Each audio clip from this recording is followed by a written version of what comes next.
Assalamualaikum teman-teman. Kembali lagi di channelku Abah Jadul. Gimana puasanya teman-teman? Lancar kan? Alhamdulillah.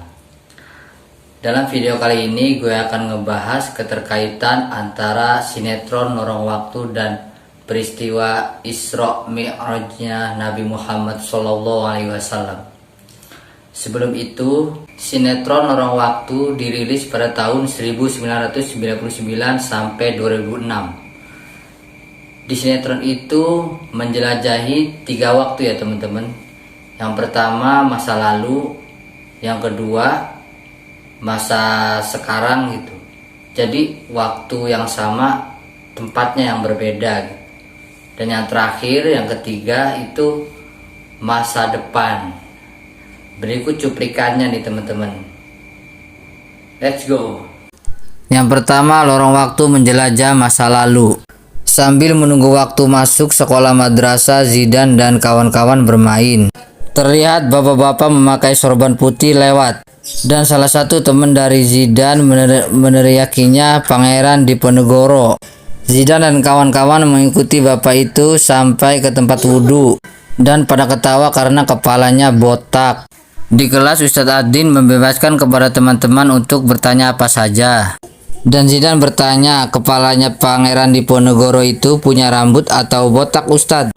Menurut Ustadz, botak tidaknya itu nggak penting, yang terpenting beliau berjasa bagi Indonesia.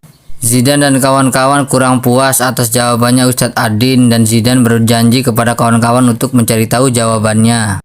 Zidan meminta tolong ke Ustadz untuk dikirim ke zaman Pangeran Diponegoro dengan alasan agar nilai sejarahnya bagus.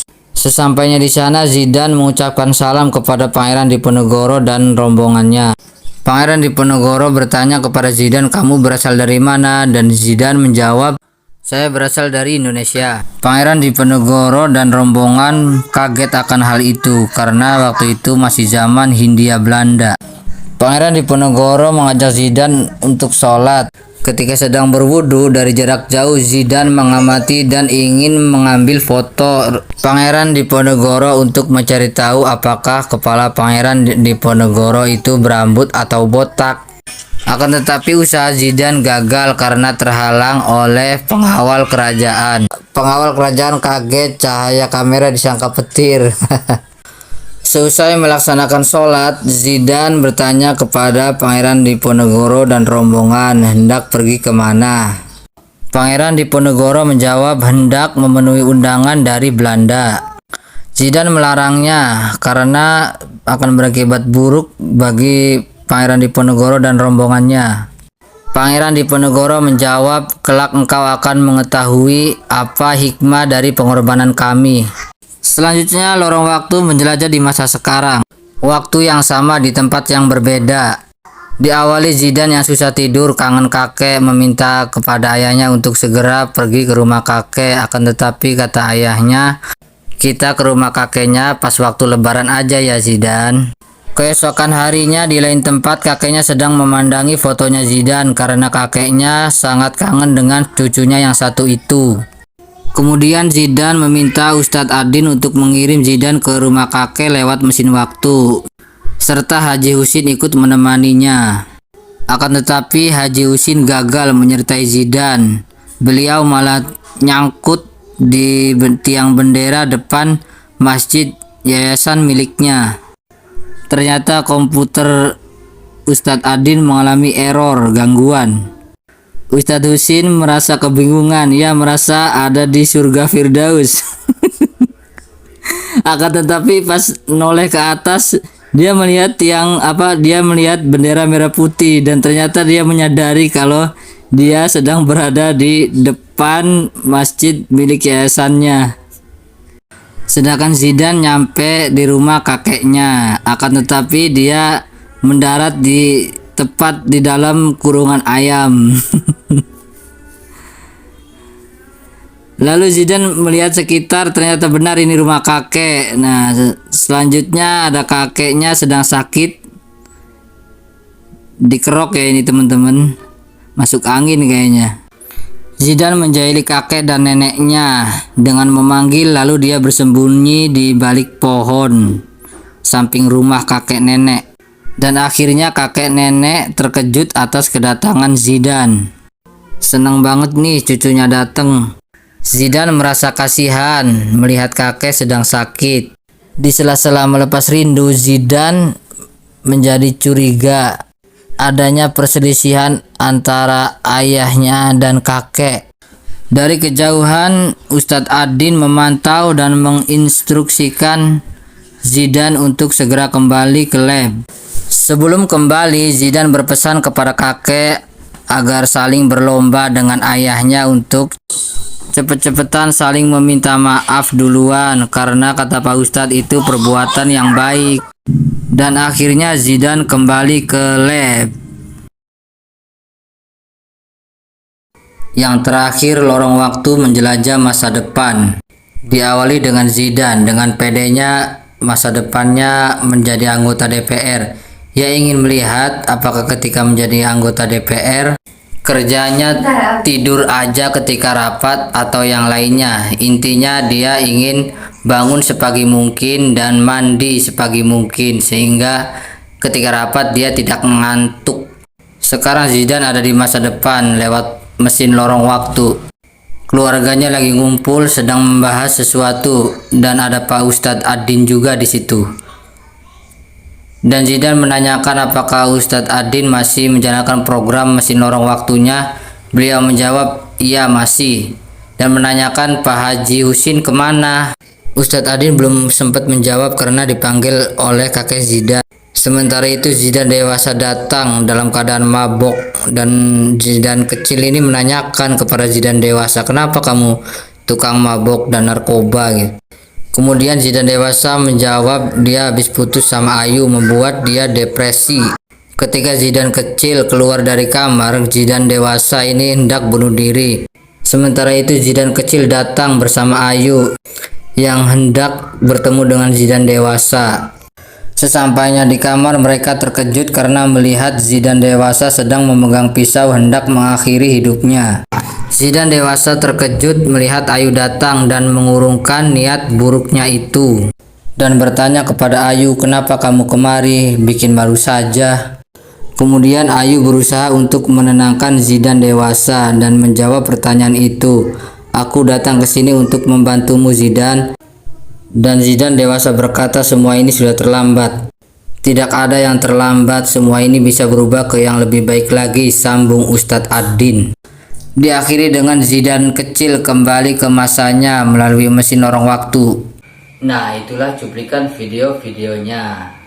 Lalu apa keterkaitan antara sinetron lorong waktu dengan peristiwa Isra Mi'rajnya Nabi Muhammad SAW? Dikutip dari kumparan.com dengan judul Lorong Waktu Berhenti Karena Zidane Sudah Gede.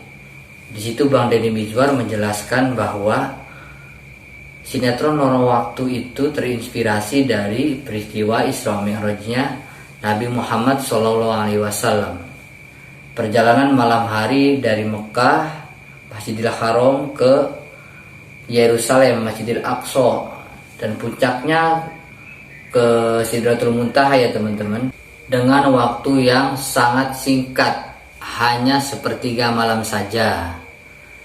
Kalau lorong waktu diterapkan ke Sidratul Muntaha itu sangat sulit ya teman-teman, susah. Oleh karenanya Bang Deddy Mizwar menggantinya dengan menjelajahi dari waktu ke waktu, masa lalu, masa depan, dan waktu saat ini gitu, dengan tempat yang berbeda. Itu dengan waktu yang sangat singkat teman-teman. Itu menurut saya sangat brilian sekali ya teman-teman. Idenya Bang Deddy Mizwar ini luar biasa teman-teman. Kurang lebih seperti itu apa yang dikutip di ini ya, di kumparan.com. Terkait Isra Mi'raj, saya akan gambarkan infografisnya. Ini kita sama-sama belajar sejarah Islam ya teman-teman. Barangkali ada salah, ada kesalahan, mohon dikoreksi ya teman-teman. Oke, kita lihat ya teman-teman. Isra, perjalanan di malam hari Nabi Muhammad SAW dari Mekah, Masjidil Haram ke Masjidil Aqsa, yaitu di Yerusalem. Mi'raj, menembus 7 lapis langit. Di sini Rasulullah SAW berjumpa dengan nabi-nabi terdahulu, menyaksikan isi surga dan neraka, dan puncaknya berhenti di Sidratul Muntaha. Kala itu banyak yang tidak percaya akan peristiwa ini, karena waktu itu belum ada kendaraan cepat seperti pesawat. Ini sangat jauh ya teman-teman, dari Mekah ke Yerusalem saja itu 1240 km. Apalagi menembus 7 lapis langit, hanya memakan waktu sepertiga malam saja. Oleh karena itu peristiwa ini tidak bisa diukur oleh akal manusia, hanya bisa diukur oleh keimanan saja. Dalam perjalanannya Nabi Muhammad SAW mengendarai buruk, sejenis kendaraan seperti kuda yang cepatnya seperti kilat. Selain itu Nabi Muhammad SAW juga dalam perjalanannya didampingi oleh malaikat Jibril. Sewaktu perjalanan menuju ke Sidratul Muntaha, Nabi Muhammad SAW bertemu dengan Nabi Adam alaihissalam, Nabi Yahya dan Isa alaihissalam, Nabi Yusuf alaihissalam, Nabi Idris alaihissalam, Nabi Harun alaihissalam, Nabi Musa alaihissalam, dan Nabi Ibrahim alaihissalam. Di peristiwa ini Rasulullah SAW menerima perintah sholat 50 kali sehari langsung dari Allah, dan Rasulullah juga meminta keringanan kepada Allah atas usulnya Nabi Musa agar sholatnya 5 kali sehari saja, akan tetapi pahalanya sama dengan sholat sebanyak 50 kali. Oke, kurang lebih seperti itu infografisnya. Saya cukupkan dulu ya teman-teman video dari saya. Terima kasih sudah menonton. Dukung terus channel saya Abah Jadul dengan cara like, comment, and subscribe. Terima kasih teman-teman. Assalamualaikum.